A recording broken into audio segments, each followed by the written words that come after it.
Welcome to the Guitar Dads Podcast, a podcast for guitar dads by guitar dads. This week feels like tonight. It's not over with the fun feuding in Aerosmith, and we're putting the pedal to the copper metal with another fantastic interview that you guys are going to love. We're talking to the Kingpin this week on the Guitar Dads Podcast. Now, Guitar Barbie and Guitar Ken, Matt and Dave. Hello, everybody. I'm Matt. And I'm Dave, and welcome to the show, everybody. We don't even say episode numbers anymore, do we? Yeah. So I think we're going to drop the episode numbers, but that's the way it is. But, you know, who's Ken and like, wait a minute, Ken and Barbie? Like, wait a minute, who the heck is Ken? Who the heck is Barbie? What the hell is going on? I don't know. I didn't have any other right. I didn't have any other ideas.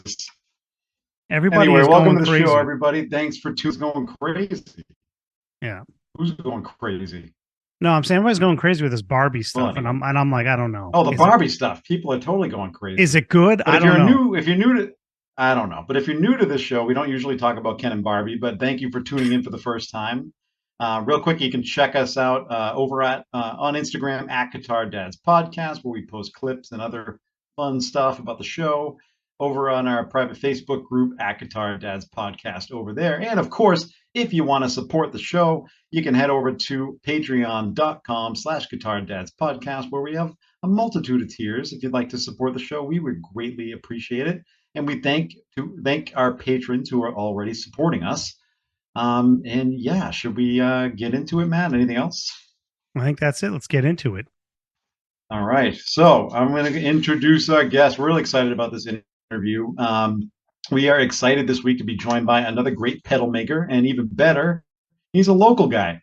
Coppersound Pedals started back in 2014, spawned from one-offs and a job at Guitar Center. Soon making waves in the industry, they landed on the cover of Premier Guitar and have steadily been joining forces with some of the biggest names in music. We are so excited to sit down with founder of Coppersound Pedals, Alex Guaraldi. Am I saying, is it Guaraldi or Guaraldi? Guaraldi.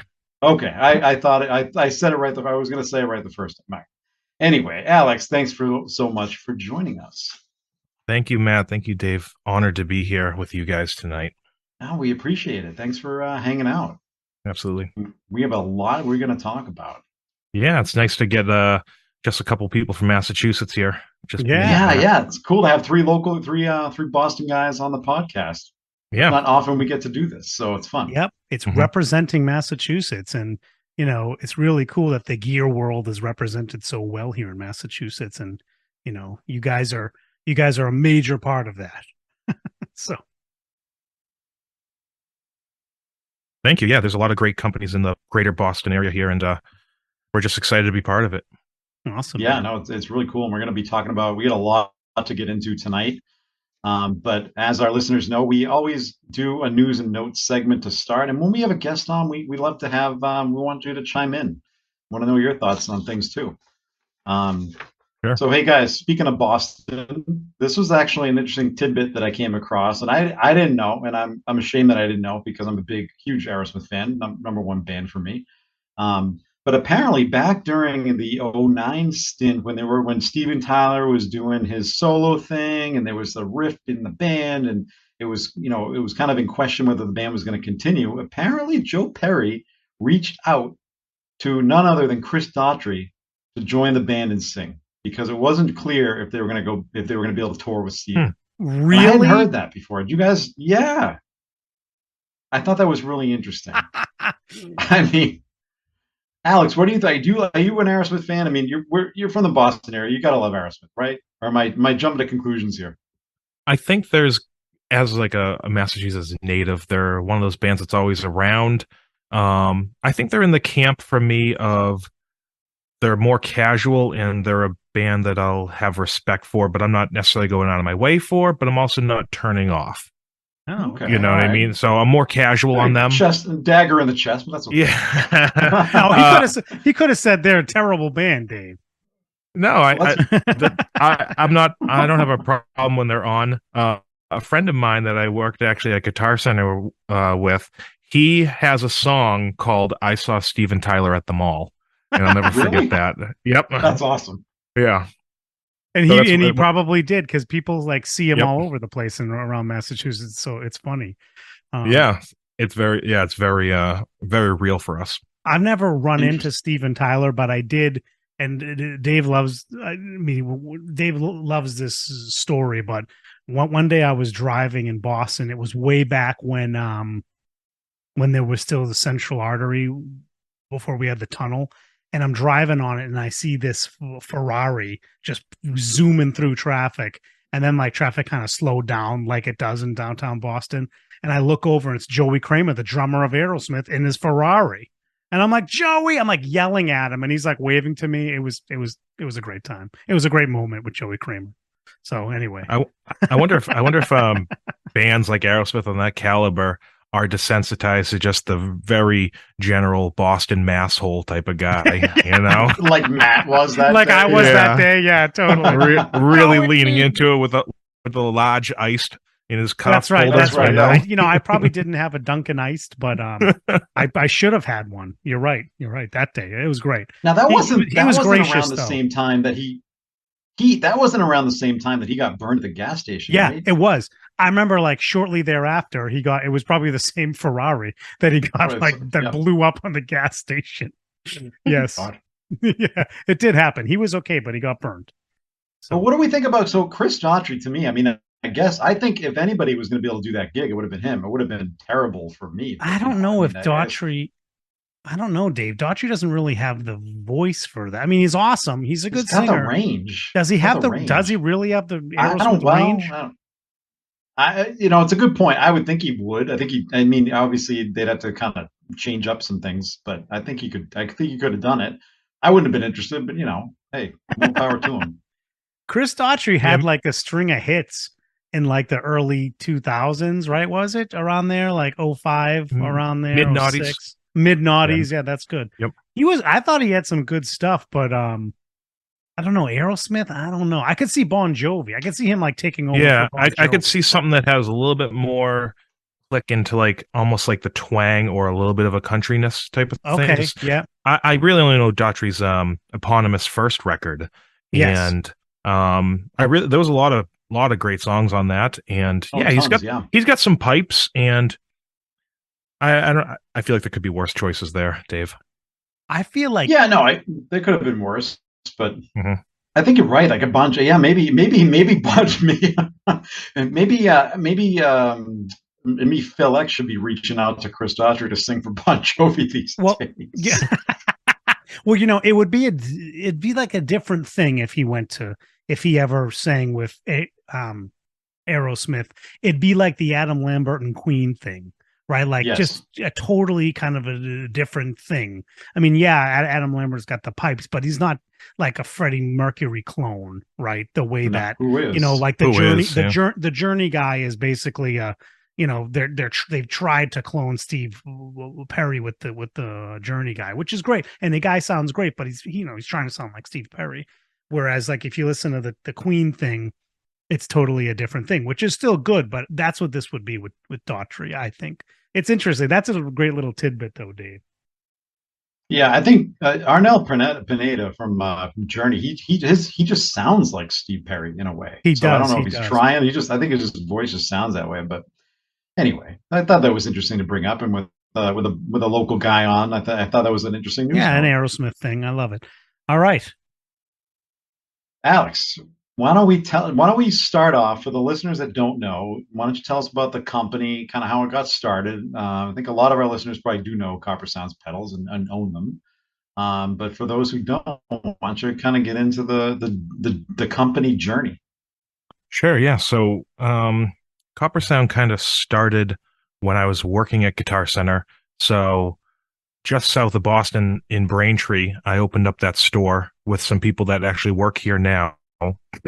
And we built that store, and I worked there 2012 to 2015. And during it, I was kind of getting into guitar pedals and was working in the accessories department, guitar department, and was kind of getting bit by the bug, if you will, for gear and that type of stuff. And Yeah. just being around it all the time and getting to work like a dream job of just getting to be around gear. And I was kind of making stuff on the side, like junction boxes, clones of stuff, kits, whatnot. And being around musicians and gear nerds and stuff like that just naturally spawned itself of like, hey, could you build me this thing?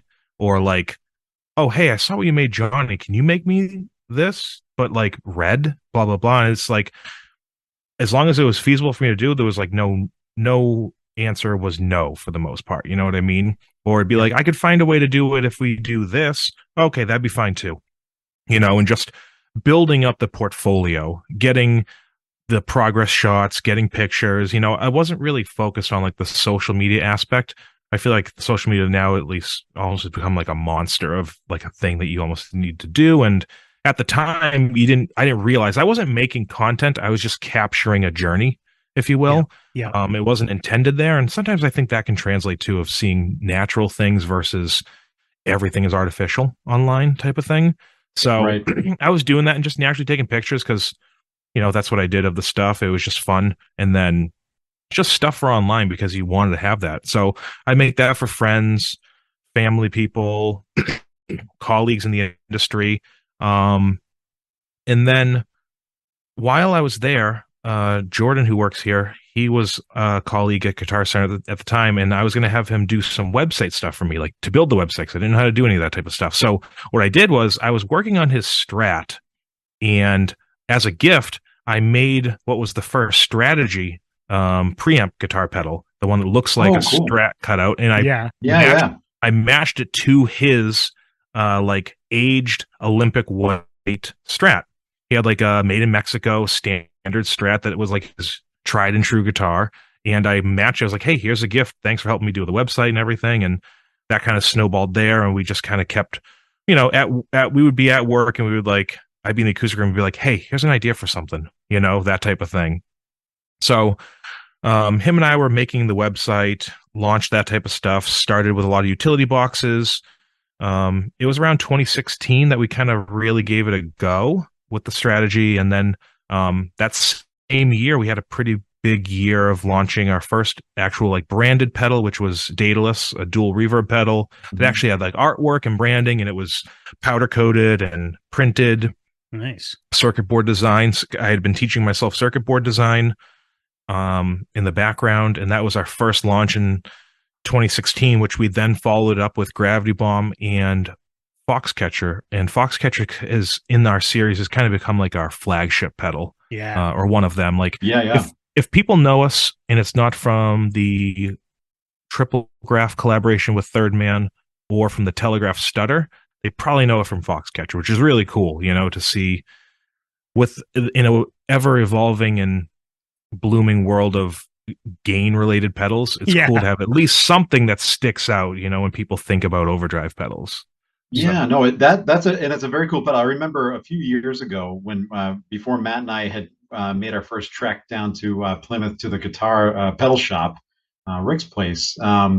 That's our first store. You told me that. I thought it was really cool because I had actually Googled. I'm like, all right, we're going to a local place. What's like is there a local pedal brand? You know, and that Foxcatcher was the first thing that came up, and I saw one there and ended up playing it. But yeah, that's a just cool story. But to the quick question about the Strategy, that is such a that and the Broadway are two very unique like looking pedals. Those enclosures. How did that idea come to your mind? Because it's so cool. So Strategy and Broadway. Strategy came first, and it was like I said, I was working on Jordan's guitar, which was a Strat, and I had always kind of like from the get-go around that time, like 2015 or so, 2014, 15, like I was kind of messing with the ideas of using different hardware than your tried and true regular stuff, which is where the Telegraph came from, which we're using a Morse code telegraph key as the interruption switch. Totally cool. On it. So I was kind of putting stuff together as a guitar tech at the time at Guitar Center. If I would ever do like pick guard swaps, they wouldn't care about the original. I would use it. I would just cut the corner out. And that's how I would do it. So now we actually have them fabricated, and they're all above me here of the different colors and whatnot. Those get fabricated on a machine just because I can't cut them anymore. I don't have the time for that. So I would cut them, and I just have a ton of Strats in a box that didn't have the last tone and volume knob on it, you know. And that's how I would just I would just align it up on the guitar, and I would start matching it to stuff. People over the years have been like, "Hey, if I send you a picture of my guitar, can you match it?" Or my dad's birthday is coming up, I want to match to his ice blue metallic or something like that. And those are really fun to do. And it's kind of a nice change of pace to get away from the day-to-day stuff and get to do fun custom stuff. But yeah, so that's how the strategy kind of started. And then the Broadway, as a Telecaster player myself, that's pretty much all I have for electric. I was like, maybe I can do the same thing with parts, you know? Yeah. So I did that. And when I was thinking of Telly, I was like, oh, Telly's generally a little bit more brighter, so I'll do a treble booster. And you know, looking back, even then, when I was doing that in like 2016, and I think it's more prevalent now, what I'm about to say, of like trying to stand out in this very cluttered world of guitar pedals. And I've been kind of on record saying, like, if you're going to start today, you'd have to jump out aesthetically or circuit wise. You know what I mean? Right. You'd have to be. Yep. Now, there are obviously the exceptions to the rules, and I myself, as much as others, love a good like old school point to point like tone bender thing, and there's a whole market for that, and those are really cool too. But like standing out aesthetically, that's a big thing, like David Ranger does in his stuff, or B-Tronics. A lot of companies that you see aesthetically at least get you in the door, because it's not just strategy. And that also led to doing the Telegraph, which you guys as Boston area people, I found that at You Do It Electronics in Needham. You guys familiar with that place? No, yeah, that's cool. I've heard of it. Yeah, that's really cool. Yeah. But I'll tell you right what, off though, of 95. Oh yeah, that's really cool. No, I'm glad you brought that up about, you know, the strategy and about the what's the stutter one called, the Broadway. the Broadway, yeah, the Telegraph. The Telegraph, the Telegraph, yeah. So with the Telegraph and with the you know, those things really jump off the shelf. I kind of heard, I think I saw some of your pedals actually when I was on a trip, I think to Nashville, and I saw like the strategy, I think at one of those stores down there. I forget which store it was. It was probably East Side Music Supply, maybe not. And I was like, what is that? It looks like a Strat. And then when we went to the guitar pedal shop, we were checking that out. And it's like, what is this thing? And the other thing that's really cool about it is not only an aesthetic thing, but like the way it's designed is cool, because you're looking at it and you're like, okay, well, it's kind of an overdrive thing, right? But there's no gain knob, right? It's like, what's going on with this, right? And I think that's a really kind of unique thing about it as well, is because it's, you know, it operates like an old Fender amp, or, you know, a new Fender amp, I guess, where it's like, well, no, you got to get that overdrive by cranking up the volume. And when you play with that, it does that thing, right? It does that kind of almost like, you know, Fender amp kind of thing, where as you crank the volume up, you get like that kind of more of a natural overdrive. Of course, it's not a natural overdrive because, you know, it's not an amp, but it does that kind of thing. And it's really, I think that in itself is unique as well, right? It's not just, okay, this thing looks like a Strat, but the way it's designed and the way the circuit works is really, really cool too. So, because you don't see a lot of pedals like that, you know. Usually it's just the volume and the gain. It's like people just want to keep it simple, like, you know, it's volume and gain. It does what it says it's going to do, and that's it. But this is really cool. I like how you guys had done it. I like how, you know, you play with the volume, and you also are increasing the volume at the same time. It's a whole thing. It's great. So, was that something? Thank you. I mean, obviously you did that incredibly intentionally for that kind of a feel, right? Yes, we were waiting to have this conversation. That's what. It's been really fun to do those. Like I said, when people reach out for custom stuff, or that's kind of because I used to be able to do back in the day more custom shop stuff. So now it's more few and far between. I get to do it with the pickguard series of those two pedals. Hopefully, we'll add some more pickguard series in the future. So it's fun to be able to do that, you know, like branching out with stuff like our desk lights that are really fun. I get to, you know, choose different colors each month, and the Fusion series that we had done with some of our models. So getting to kind of change up the scenery is a nice thing here, you know. That's great. That's So, great. Well, tell yeah, so us a that's little. kind of in the story, I guess. No, that's great. We're about 2016 or so, and like the origin story, if you will. Yeah, that's great. Yeah. Well, So, yeah, no, go ahead. Go ahead, Dave. oh, go ahead, Matt. Sorry, I didn't mean to interrupt you. No, I was going to say I want to hear more about the Foxcatcher because that's another one I love. So tell us the origin of that one. You kind of touched on it a little bit, but tell us a little more about it, how that one came to be. Yes. Yeah, so Foxcatcher came out November 2016, and that was one that I started with a different circuit and then wasn't loving it, and we completely scrapped it. And then everybody in the shop, I was trying to convince like we should do Blues Breaker style overdrive because there's not a lot of them out at the time. Yeah. You had the King of Tone, and Morning Glory was on the V3, I think. And at the time, I really liked the Morning Glory, and I played it for everybody, and they were like, "Okay, let's do this as like a cool foundation overdrive." So what we did with Foxcatcher was, I was expanding in the tone network. I added this Nature network, which is just a different EQ section, just to help it out a little bit. We also incorporated our Gravity Bomb boost, so it's a 2-in-1 overdrive and boost. And then the biggest feedback that we got when we were giving it like to friends and local shops and stuff was they were talking about an order switch would be cool, so you could do the Gravity Bomb pre or post. So we ended up incorporating that, and that was really how Foxcatcher was born. And to date, we've almost got to 1,000, which is pretty cool. Like, wow, to do 1,000 of anything is really cool. Yeah, And, yeah. that's really exciting. You know, it's been around since 2016, but it's still been our bestseller and like flagship for our duet series, which is our 2-button style pedals. So that's kind of the origin of Foxcatcher. It also the name comes from that wrestling team in Pennsylvania. I'm actually wearing the shirt that we designed for it as well. Oh, is that right? That's what it was. Okay, yeah. I was like, what's going on with the name? Okay, so that's where the name came from. Yep. So there's a wrestling team in Pennsylvania, and we designed these shirts, and we did a NAMM. Oh, that's great. Oh, yeah, that's for really Coppersound Wrestling. Maybe someday we'll do these shirts, the Coppersound Wrestling shirts, as like an actual shirt. Yeah, give me one of those shirts. Yeah, it's a vintage one, if you will, for us, for a company that's only been around like 10 years. No, but that's great. That's great. Yeah, it's kind of vintage. But yeah, that's kind of the story of Foxcatcher. That's awesome. Yeah, no, Very it's cool. a great. I think it's great. I love how the boost works. I think the overdrive circuit in and of itself is great. But having the boost, and yeah, if you're gonna have a boost in overdrive, you got to have that switch. That's just an added bonus, right? When you get like a dual overdrive and it doesn't have that switch, it's like, what's going on? But that's really good. I think it sounds great. So I had a lot of fun with that pedal. I spent some time with that, and the Telegraph too. The Telegraph is so crazy because people like to do the trick, because I play a lot of Les Pauls.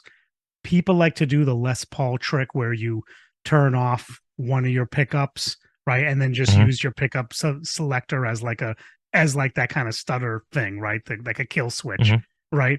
But so to have an actual kill switch on the ground and it's designed the way that you have done it with different modes, right?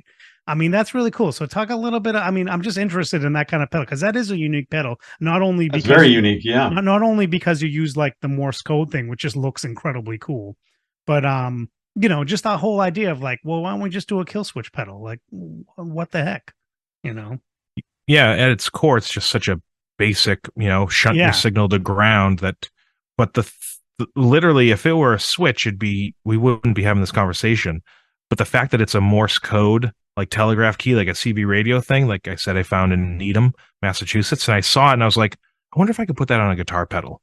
It's about the size of your regular like MXR B size enclosure. So I mounted it to the top of it.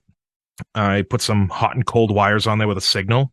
You press it down, it does the thing. That's all it is. That's literally it's simple. It's a simple thing. Literally, it's designed to make you not work. Like you don't come out of the amp anymore, but you can use it to great effect. The Tom Morellos of the world, that type of thing. People making that thing famous, and we did that. I think it was still in 2016. We launched the V1 of the Telegraph, and that landed us on the cover of Premier Guitar.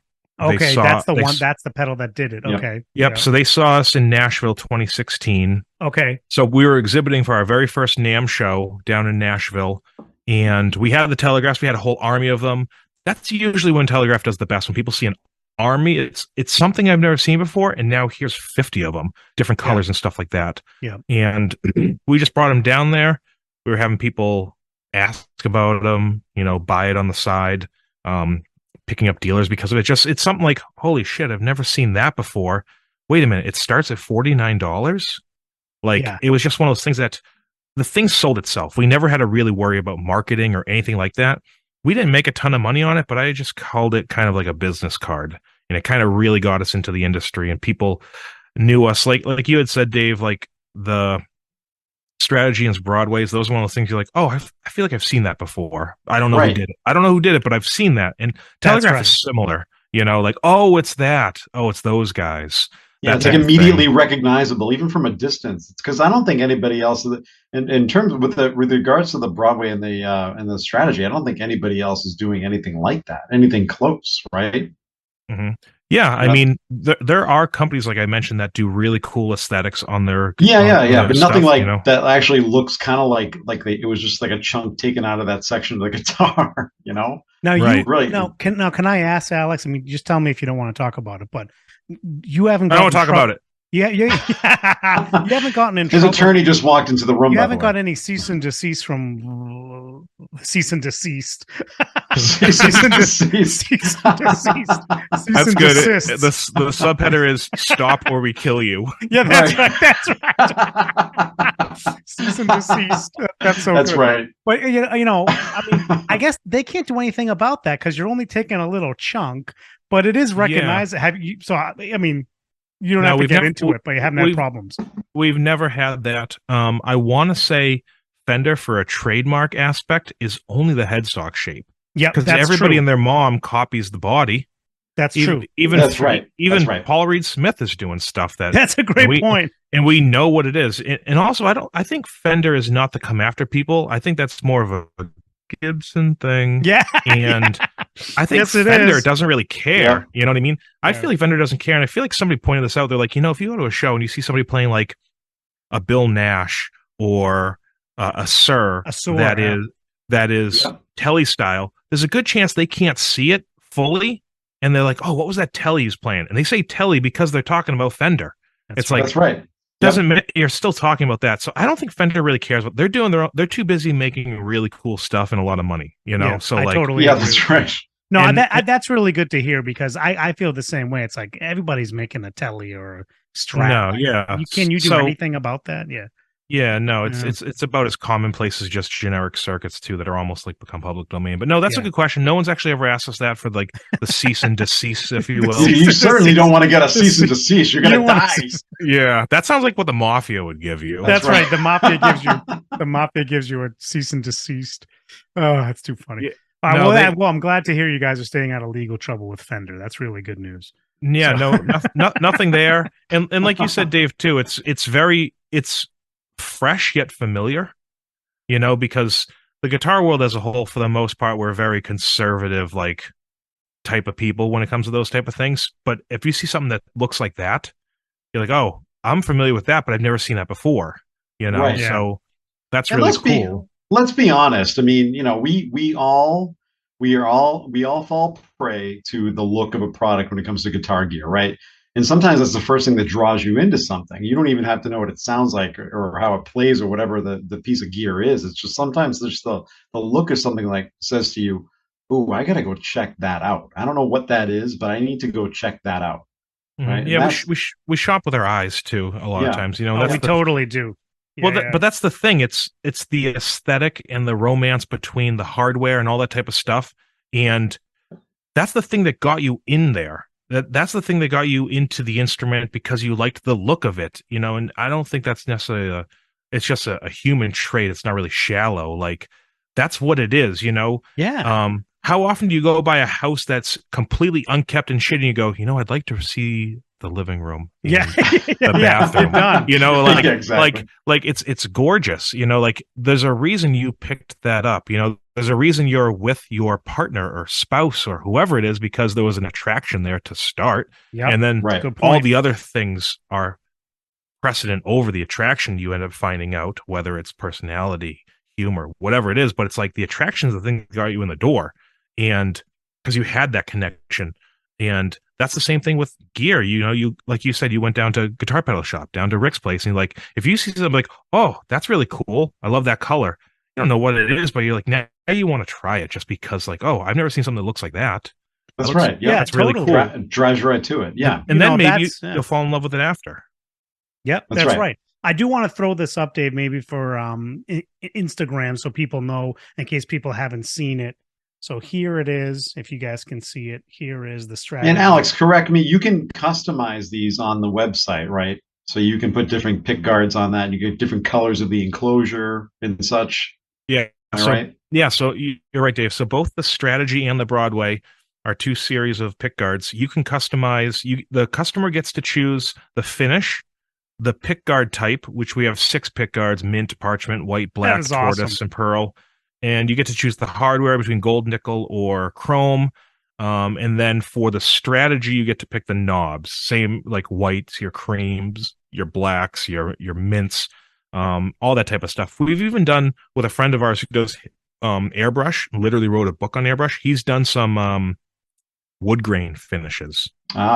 Which has been really cool. But Very yeah, cool. You can customize your Broadway or Strategy, and it's actually no charge to choose just the regular like finishes. We can't do the hand paint for no charge, but if you're like, hey, I got a candy apple red with like a white guard, can I do that? Yeah, we can do That's that. awesome. There's no charge. I'm gonna buy. I have somebody in mind that I have a perfect person in mind that I'm gonna buy one with.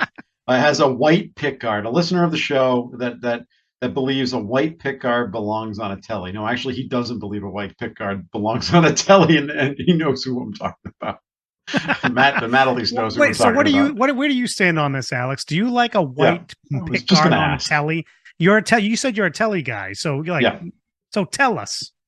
Is the question just any telly? Is there a color here to the Telecaster? Is there a finish, or is it just in general white? Like because we kind of came to I the believe the conclusion. concern is the white guard. Is this person, which all 3 of us know who he is, does not like. That's all I'm going to say. No, that does not like a white pick guard on a telly. I don't know what the problem is. That's to me. So in certain colors, certain finish of a guitar, that just goes so well. So if you have a butterscotch telly, you kind of need a black guard. You need a black, right? You can't have a white guard. So like right. You can't say like, okay, I need a white guard on it. But I think what we're talking about is like, oh, if you have like a red telly, you have a candy apple red and telly, you can't have a white guard on it. Mint, I think, would work, but white, we're saying no. What do you think? You don't care. You don't care as much about this. No, I'm definitely into aesthetics. I mean, there's a telly behind me that's 3-tone sunburst, and I have a perloid on it. Oh, the perloid. I didn't like white as much. Here's a couple notes on this. All right. I think a lot of times it's going to dictate. You brought up butterscotch. It's hard to not think about black on it. You know what I mean? That's Even right. black perloid would be really cool. But like, I don't know if white. Maybe we've been seeing it for 70 years now, and it's not white. But I don't think it would look as good. Some colors work with others. I think if you had Arctic is the creamier one, so Olympic white with a white guard, I think that'd be fine. It'd be like murdered out white. I think some colors can pull it off, but generally, as a rule of thumb, parchment, classy, white, Toys R Us. Oh, we had this conversation last week on the podcast. If you listen, was it on the podcast or on the Patreon, Dave? I think it was on the Patreon. But we got into it, and I think that's what we concluded was, I think the white just looks a little cheaper. Like to your point, Toys R Us. It feels like Starcaster, not the Starcaster big body. It feels like that pack you get your kid. Yes, yeah, it just feels cheap. Okay, all right, it just feels cheap. Like I have a bullet. I can understand that. Yeah. Yeah. Like you said too, Matt, I would see generally, like if you had a color, like what we do a lot of times is we'll get, we have to make pickguard series pedals for NAMM boards or demo boards, or we just want to make some random colors. We usually get everybody together and we go, and we give them one of each color and we go, which guard should we do? Mm, How about this with these knobs? Ooh, Yeah. no. Oh, that's hot though. I like that. All of a sudden it clicks. Like I love ice blue metallic with tortoise guard. Like that's one of my Oh. favorite things. Ooh. Um, Candy I apple like that red. combo too. Yeah, Yeah, man, I could dig that. like you said, candy apple red weirdly looks good with the mint. Maybe because green and red are opposites. I think if you can Hmm. find a color other than white to work with it, I generally go with that. Yeah. Um, but I think white does have its place. But sometimes I think it comes off as too sterile, whereas parchment has that just slightly off white. It's a cream version, which Yes. I feel like cream is classier and a little bit more, well, a little less sterile, whereas white Yes. just feels very sterile. But some when it pulls it off, it pulls it off. I almost sometimes think the same thing with black. Like black, awesome on butterscotch, but then on like I don't love it on surf. I don't love it Oh, on okay. No. pastels all the time. I love tortoise on pastels though. I Yes. don't know. It's a Yes. mix and match, and there's a little bit of a balance there. That's where I stand. That long-winded answer.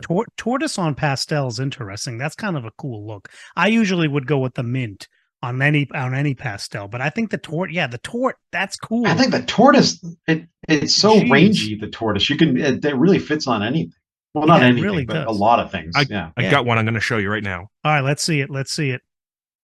It's so interesting though, Matt, right? Like as Alex goes to grab this, the aesthetic means everything. We've talked about this so much on the podcast about how important aesthetic really Oh is. yeah, it And makes you people think want to we're pick it up. crazy. Yeah, Some man. people think you're crazy, but you know what? It's true.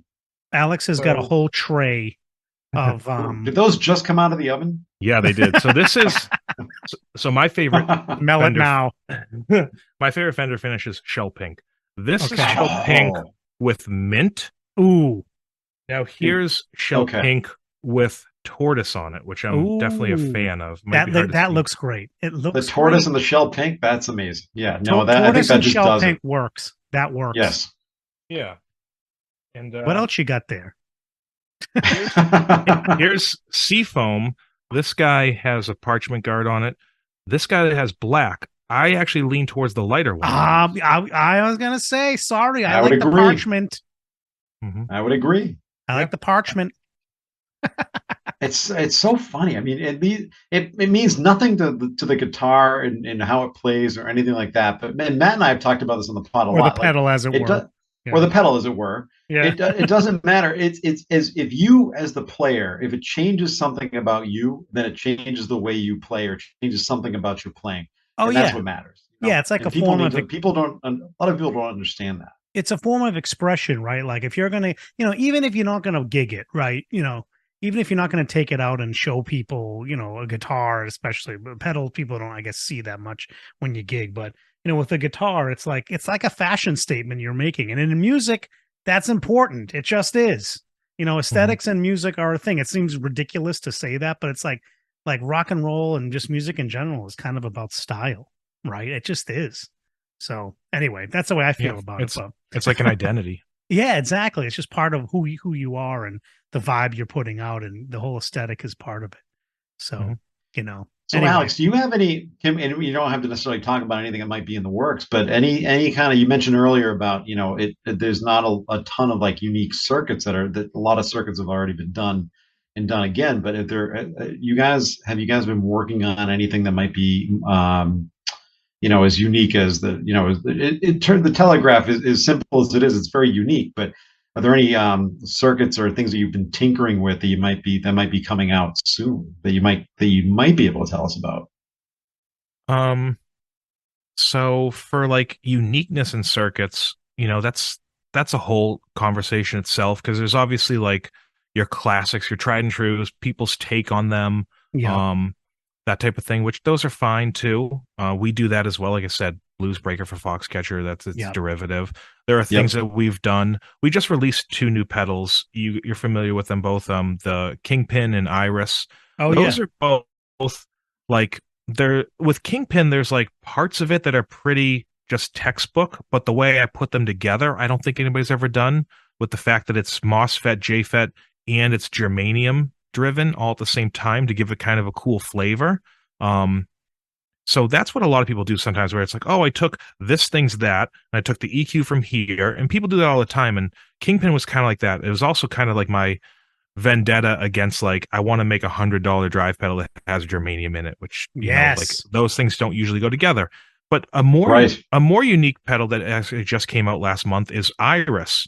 And at least to my knowledge of a person that likes to go online and look up schematics and read about stuff, we did Iris is an optical compressor that only uses 25 components in it. And usually compressors have 50 plus, just because it's complicated for Yep. compressors that are really good. And the fact that it's optical, that does most of the work. The fact that it's like LED, LDR based, so it's all dynamic in your playing. I had to cram that into a small enclosure. You guys have seen our minis, or like your standard, Yes. Yep. like a Ditto or your exotic EP booster size. Yep. It's actually a custom enclosure that we had designed for us. It's a little bit taller than a regular like Ditto size. Oh, but, okay. So it lines up the same height as all of our other things. But yeah, so that's actually, to my knowledge, is an original compressor circuit Oh, okay. with Iris. So that's something that is out that I would say is like probably the most original thing that we have on the market. Because again, when it comes to like gain pedals and stuff, there's only so many ways to turn on a transistor, turn on like an IC, and there's only so many options to choose from. You know what I mean? Like, how often do people say like, oh, is this an original amp? Well, it's got stuff from this Fender thing, and this one's a little voxy. You know what I mean? Like, right. Yeah, exactly. Yeah. It's kind of the same way with guitar pedals in a lot of sense. But I mean, technically, if you want to talk about it, there's hundreds of lines of code, and our triple graph polyphonic octave pedal, that's a unique original circuit. Yeah. You know what I mean? Because that's technically all like that's code base with codecs, processors, like all this type of onboard stuff that I'm not even smart enough to really talk about that it took to make that thing. It's like that's original thing, you know what I mean? But yeah, totally. When people talk about original, a lot of times they're talking about like what of your drive pedals is original, or what of your modulations is original, or what isn't, Yeah. Well, how did this collaboration with Jack White come about? Who? With Jack White. I know. Who? That guy? I've never heard of him. We call him Uncle Jack. And Uncle Jack. Uncle Jack. Yeah, tell us about Uncle Jack. So that collaboration actually started the same. That was the same day that we got the Premier Guitar thing, or the same event. Okay. It was actually Summer NAMM 2016. We had a little 6x8 booth, and when we were on the way down to Nashville, my colleague said, "Hey, do you want to make a guitar pedal and drop it off at Third Man?" And I said, "Yeah, let's just make sure that it's yellow and drop it off there because that's Third Man's color." And we dropped it off there. We went to the NAMM show. We were on the NAMM floor. They called us on the company line. We missed the call, and it was like, who called me? So I tried to get service because everybody's sucking up with the bandwidth at NAMM. You know what I mean? Bandwidth be damned. And it was Ben Swank from Third Man. He called and was like, "Hey, we got the thing that you dropped off for Jack. We really like it. And we wanted to talk to you about it." So they got to the NAMM floor. I feel like I've told the story so many times. There's actually a 130-page book in the Triple Graph about this story. But they got to the NAMM floor and they opened up this piece of paper, and it had the yellow telegraph that I dropped off at Jack's, only it was photoshopped, and there were 3 of them. And they were like, "Jack thought it'd be cool to do an octave up, an octave down, and your kill switch." They were like, "Okay." So they were like, "Hey, you want to do this?" It's like, "Sure, it's gonna be a long process, but this would be really cool." Jack White's my favorite artist of all time, so like a very like surreal, serendipitous thing to happen our very first NAMM show. Pretty amazing. Yeah, and then it was only 4 short years later we finally finished the pedal. So 4 years, 4 years in the making. Wow. Yeah, four full years from 2016 until September 28th, 2020 is when it launched. So that's got to be so satisfying, though. The way it kind of came together is very. There's a lot that kind of had to happen in the universe for that to go the way it did, but to spend that kind of time and commitment to making that thing, it's got to be so satisfying to have that thing out. being played, and the whole collaboration in general. Yeah, it's very surreal to like see Jack take that on tour with all of his bands and use it in Yeah. the studio. Olivia Jean, his now wife, has one on her board. Countless musicians have had it. We get people messaging us all the time, weekly basis, really enjoying it. It's kind of a second birth of the Telegraph idea, with he liked that, but then because he wanted it on the road and he wanted to be able to use it with his foot, we had to design custom proprietary hardware for it locally here in both Taunton and Sharon. All of our hardware is made there. Oh, okay. And we just he toured it for a long time, which was great. He went to Japan with it. He went all over Europe with it. He toured it and just got us feedback during the tours. He real world tested it all the time and came back with issues he was finding. He was great to have as like a real world tester, which, hopefully there's somebody listening going, that's cool. I'm glad that he was actually involved. It wasn't just, here's my name and give me money. Right, exactly. Like Which he you was do hear actually, about. Oh man, we talk about that right, all yeah, the time. How we're pissed off when we don't see artists use their signature gear. So, yeah. Mm-hmm.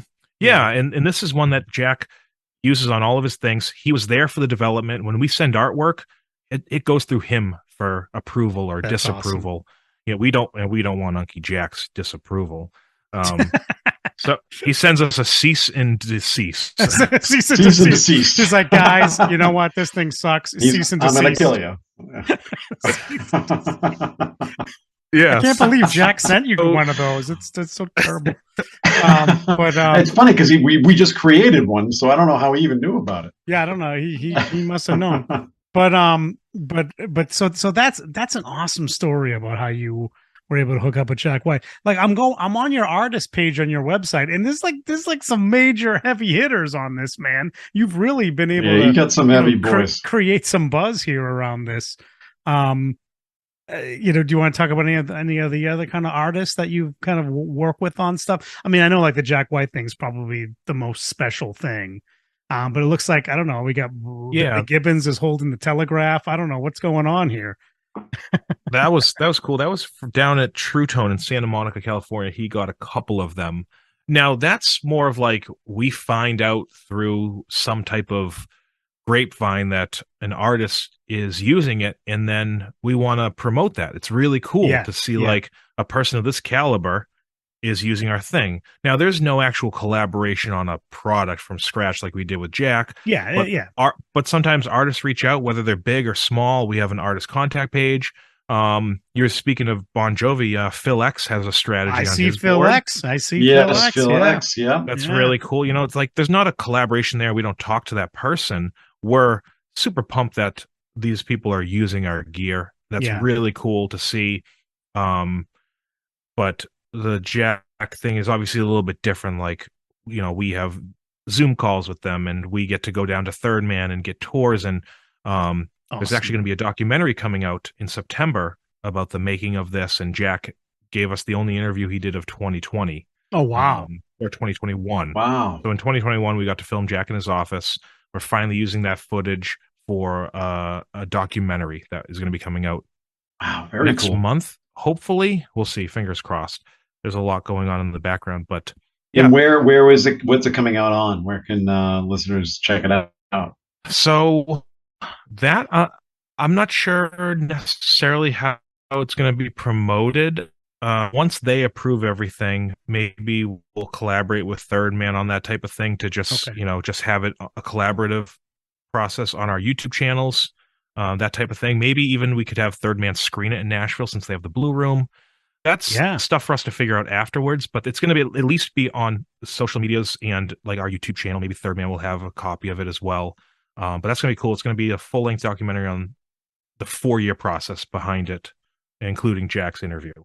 Awesome.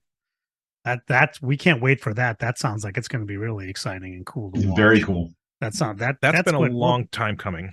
It sounds like it. Yeah, that's really cool though. But yeah, I'd love to hear more about the story, hear from Jack about it. And yeah, but this is totally cool. Like you can totally tell like this has got Jack White written all over it. It's just such a cool pedal. let's talk about, I always like to talk about pedal guys about the other gear they use. You're obviously a telly guy, so you're into the telly guitar. And the other guitars that you're into, or is you mainly a telly guy? The electrics. Yeah.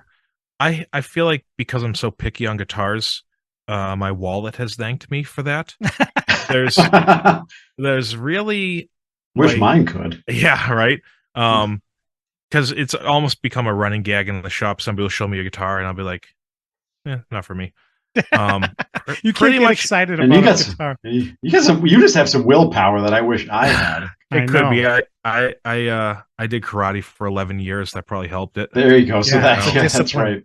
It's a discipline you It have. was all about Yeah. discipline. Yeah, really, the only guitars that I enjoy are Telly, Jazzmaster, and maybe like 335s. Oh, okay. Those are Interesting. kind of the only ones I All like. right. I do like Starcasters. Those are cool. They have Those a are cool. similar vibe to a 335. Yep. But Telly's the thing that's like, that's really all I need type of thing, Yeah.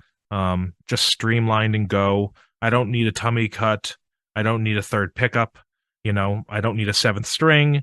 It's really just like, it's kind of, you can't really hide behind it. You know what I Yeah, mean? Totally. And I always reference like the Strat was put out to make the Telly obsolete, and it didn't do it. Yeah. Yeah. And there's something to be said there. Strats are great. I can't play them. I don't like anything about them.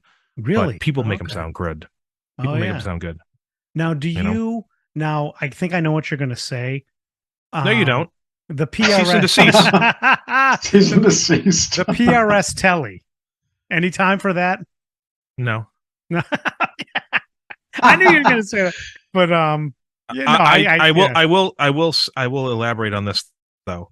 I really like. I'm not really into PRS. I will give credit and props to the fact that of a modern era guitar company, when people talk about guitars, they often talk about Fenders, Gibsons, and usually in the top 5 of that discussion, PRS is in there. Yeah, good point. Which is really cool to their credit. And I will say, I like Paul's philosophy on a lot of stuff where they make their own bridges, they make their own this, they make their own that. And whether it's just folklore or whatnot, I heard a story once that Paul Reed Smith didn't want his office up in like the tower. He wanted it on the production floor so that he could be there for the thing. And I thought that was really cool. And he has a lot of cool philosophies on stuff, He definitely does. So they're kind of like that classic band where it's like, I don't really listen to them or play their stuff, but I respect what they're doing. Yeah. I really like that aspect of it, Yeah. They know what they're good at. They know what they're good at. It's totally true. I mean, I happen to like the PRSs. Am I sold on a PRS Telly or even a Strat? Not necessarily, but I think it's interesting. The most interesting thing about that Telly they put out is it's like a humbucker that they created that sounds like a Telly single coil. I don't know what they're doing, but I don't know. It's very interesting. So that's one thing that we're trying to. I think that's a pretty innovative thing they've done. Whereas with the Strat, with the Silver Sky, with John Mayer was just basically trying to recreate, some vintage single coils. But they definitely went in a different direction with the Telly that I think is interesting. But anyway, I always like to ask Telly guys what they think about the PRS. So it's a mixed bag. It's a mixed bag. Some people think it's really interesting, and some people don't. We were talking. I didn't want to like it because I don't. I really. I mean, listeners know I've been very vocal on the show. I'm not a big fan of the Silver Sky. It annoys me. Okay, fine. I've said it. And I know I'm going to get a lot of knocks on Facebook. You say and this all the else. time, Dave. I say it every week, but I like the Telly, the PRS Telly. I think because I'm such a Telly lover and I love the look of it. I can kind of get past the whole that PRS created another Telly, and I think it's the hardware. I think what they've done with the pickups and things like that. I think the electronics kind of intrigue me a little bit.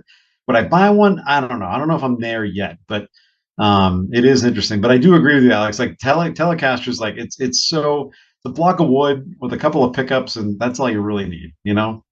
It really is that. Yeah. What about amps? For you? So my favorite amp is I for my personal amps, I have an AC30.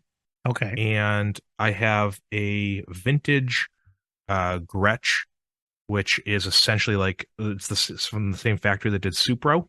Oh, okay. Yeah. So if you guys Okay. know Supro, so it's the same as the it's essentially a small little 1x8 10-watt combo with one knob, and it's the Supro one is the Stairway to Heaven guitar solo amp. Yeah, So that's okay, right. Okay. yes. Yeah, yeah, so yeah. Yeah. I really like Supro. That's my go-to sound. That saggy transformer can't keep up with the rectifier type of thing. Yep. Like that's my overdrive sound that I really like. Same with like Silvertone. Jack's known for Silvertone Yep. The stuff, silver and tones. Yep. Yeah. I really like Supro sound. I like Vox as well, but yeah, I would say for amps, I'm definitely like a Supro guy. I love that they came back to Pigtronics. Got them back on the road somewhat recently. Maybe it was around like 2016. I feel like It was. Yeah, it was where they they were started coming back. Our making a friend, bunch of Supro amps. yeah, our friend Andy Pitcher was working with Supro, helping to bring that back. He worked at Pigtronics as well, and yeah, it's cool seeing a Supro. That's my type of thing, and I feel like people don't. I feel like people don't think about Supro a lot. Obviously, you got your Marshalls, your Voxes, your Fenders, like those are like your big three, Yeah. you know. But I really like those small little amps. I don't know why. It's just something you can just crank up. Yeah, That's my totally. type of thing. Well, we were talking about Aerosmith, and if you watch the rig rundown with Joe Perry, he's got like these giant Marshalls, and then he's got a little Supro That's right. that is mic'd. And you know the Mhm. song, and you know his tech is like, oh yeah, most of the sound you're hearing is that Supro. It's like, what the heck? So Perry's into the same thing you're talking about, Alex. That's not sexy on stage, though. You know, No, it's no, not at all. No. You need these big cabinets. Even like I said, the first Zeppelin record was all Supro, and then the Stairway to Heaven solo was with the telly. Yeah, Supro, exactly. Telly, like I just like that sound, which is why I was saying actually just today or yesterday, like Supro is my sound. Like the only overdrive pedal I really have is the JHS Superbolt, because that's Supro based sound. Yep. And now that we have Kingpin, I was saying I could probably do a gig with just Kingpin, because it kind of gets a little bit of that like Supro-y breakup sound where it's not Velcro. It's kind of like fall apart, having trouble. Like it feels like the speaker's going to fall apart. You know, it's not like a torn speaker or like blown out. It's just like it's having trouble keeping up. Yeah. And that's the sound I really like. Yeah, I hear you on that. That's really cool sound. Awesome. I love it. Okay, another question as we get to the end here. I have a quick Massachusetts trivia thing with Kingpin. Okay, you want to hit us? We with love it? trivia. Okay. Yeah, let's hit the trivia. Hit us with that, and I'll ask you my last question. So, the artwork for Kingpin.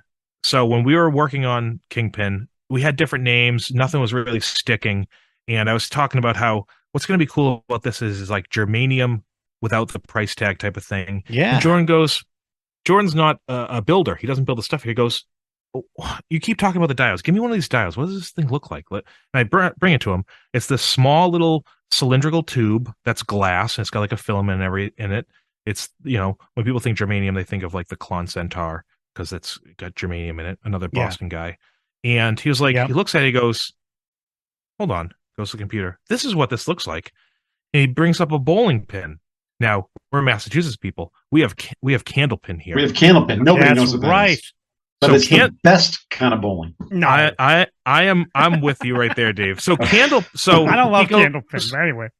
He goes, this looks like a candlepin. I was like, that's interesting. It does. I didn't think about that, especially because it has the diodes we use have a band of red, and usually, interesting. Usually, bowling pins have all red. The way. Yeah, exactly. So he's like, holy shit, this looks like it. So he did the artwork where the artwork on Kingpin is 5 germanium diodes, but it's set up in a V shape like candlepin bowling. Oh, so I dig it. That's awesome. And if you look at the eyes and the word Kingpin, both of those are the similar aesthetic, where it has a line breaking it up. So it looks like it's a lowercase I, but it's actually just a line breaking it up. So that's a fun trivia fact. Candlepin bowling is only in the Northeast, mostly Massachusetts, in like the Nova Scotia area. Yeah, like that type of area. So for listeners that don't know, candlepin is just skinny pins. With you use small balls, kind of like skee ball, Yeah, like skee ball. Yeah. Instead of like duck pin or 10 pin, where they're really fat pins. Yeah.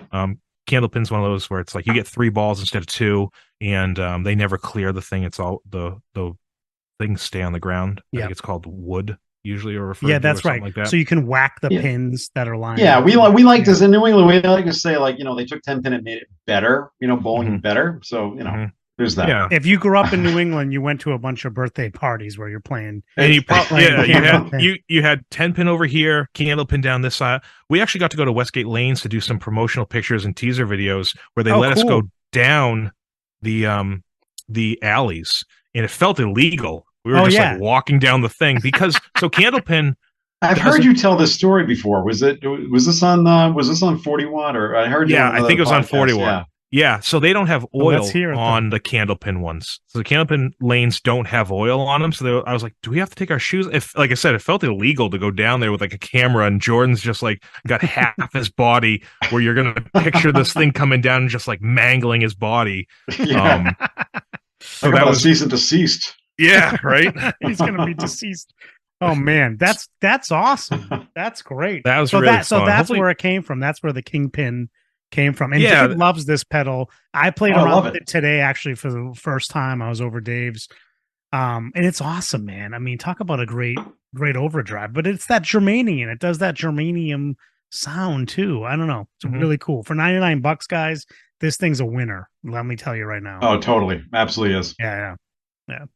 So. Yeah, I was really happy with that when that came out, and we'll see where its legs take it, because people find out about stuff every day, and we're excited to see where that one goes. Just I wanted to offer something that was somewhat unique in the overdrive world for like $100 and kind of have a cool sound to it, and then it has the Boston area homage to it, which was a nice little. We love it. Well, but it works without knowing that story too. It's just kind of, I guess, cool artwork. Like that was the thing. It has to work with and without. It can't be like, this is weird. Well, you have to know the story. Like we wanted to make sure like it worked on its own. Yeah. No, totally. Yeah, right. No.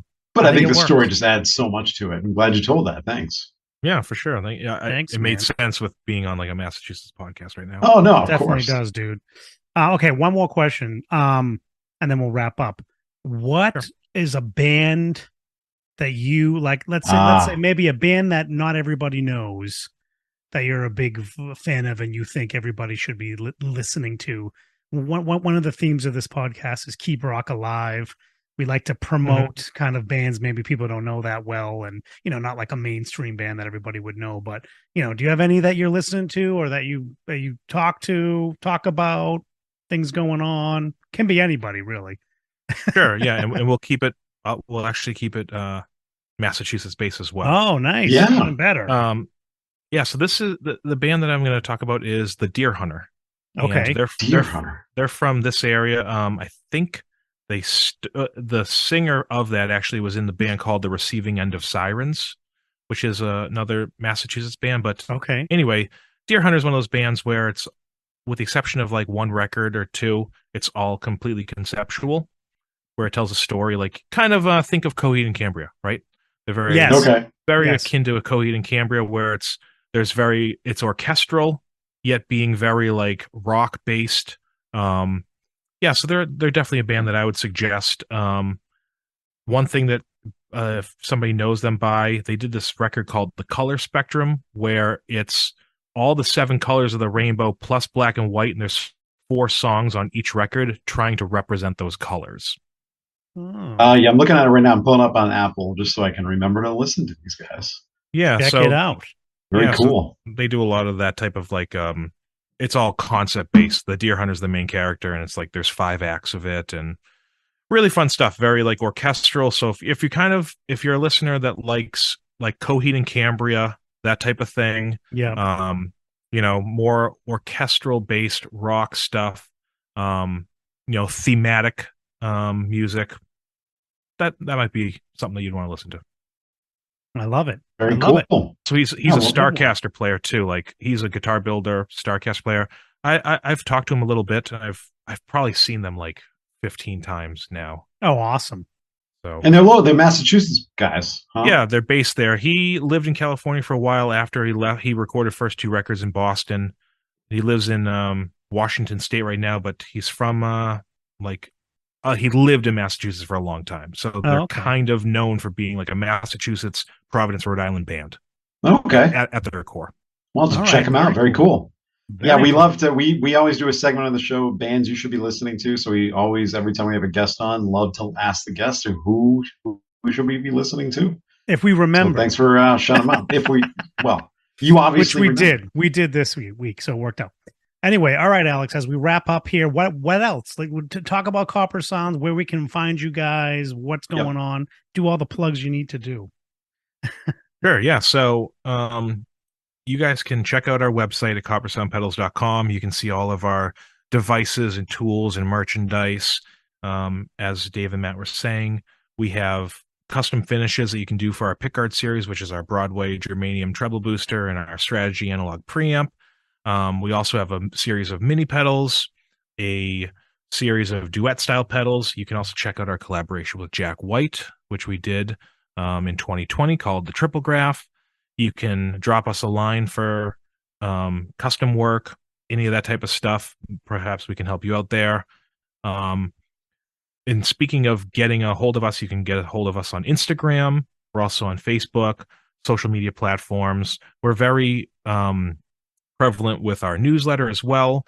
And to double down on that, what we want to do for our listeners of the show today is we're actually going to do a Kingpin giveaway for the listeners of the show. Ooh. Yes. Yeah, so we got to Very connect. exciting. Yeah, Very so exciting. we want to connect with your listeners and fans of our stuff, or people that want to get into it and, hey, throw my name in the hat. Maybe I can win a pedal. So what we want to do is simply email us. You can email Alex at coppersoundpedals.com or sales@coppersoundpedals.com. I get all of those. Put something in the title like Guitar Dads giveaway, Kingpin giveaway, something of that nature. Maybe Cease and Desist. You can title it that. Something fun. Yep. Give me that Kingpin. Something like that, just so I know. And then we'll enter you on our newsletter, and we'll enter you into a giveaway. And what we'll do is we'll get some of the details on that. And I believe, Matt, you said that this episode is coming out on the 20th of August? Yep, it'll come out the Yes. 20th Correct. of August, in the evening of the 20th. Yep. Sure. So what we'll do is probably do about a week of it, and we'll promote it on our socials and stuff like that. So any listener of the show that wants to try out a Germanium Overdrive that's only $100, you could maybe win one. Just email Alex at coppersoundpedals.com. Any of our emails, really, they're probably going to mostly go to me. You can find us on any of the socials, and let's chat and maybe win a cool guitar pedal. Let me tell you guys, having tried this thing, I absolutely loved it. Literally, the first chord I played through it, I said, I'm buying one.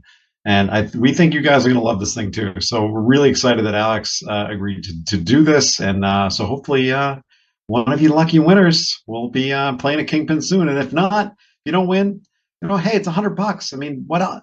Listen, you can't get a great pedal these days for $100. And if you're going to look for a pedal that's affordable and that does the thing and does the sound that you're looking for, go check out. We're going to put up a video at some point, a demo video of this, so you can check that out. And if you dig it, go buy one of these things. And if not, like Alex said, email them and enter the contest.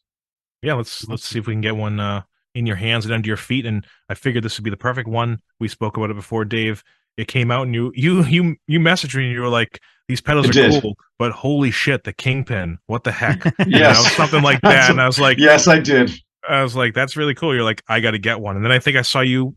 It just popped up in an email. Oh, Dave just bought one on the website. It's like, huh. I literally did the first day it came out. I told you that I loved everything you sent, but the Kingpin was just like, it just resonated with me immediately. I'm pretty sure I was in the line for Dunks, and I was texting you, and I was like, hey, they're coming out at 9 a.m. because it was like 8 o'clock. I was like, they're coming out at 9, but I think the website's active right now. And you went on there and you just ordered it. That's right. It's awesome. It's very awesome. I've been playing around with it. It's really a great pedal, guys. So definitely go and get in touch with Alex here and Coppersound crew. and get a shot at this pedal. And thank you, Alex, for doing this and partnering with us on this. We appreciate it. So what do we think? Thank you. And thank you Alex, for coming on, Alex.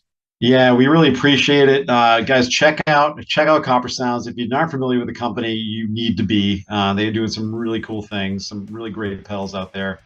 And Alex, again, thanks for coming on. We appreciate it. And we're going to take this thing over to Patreon so we can talk more about gear and maybe some other interesting things. But for now, hey, Matt, that was this week's Guitar Dads podcast. All right. Thank you, Alex. Thanks again. Thank you guys for having me. All right. Keep rocking live. We'll catch you on the flip.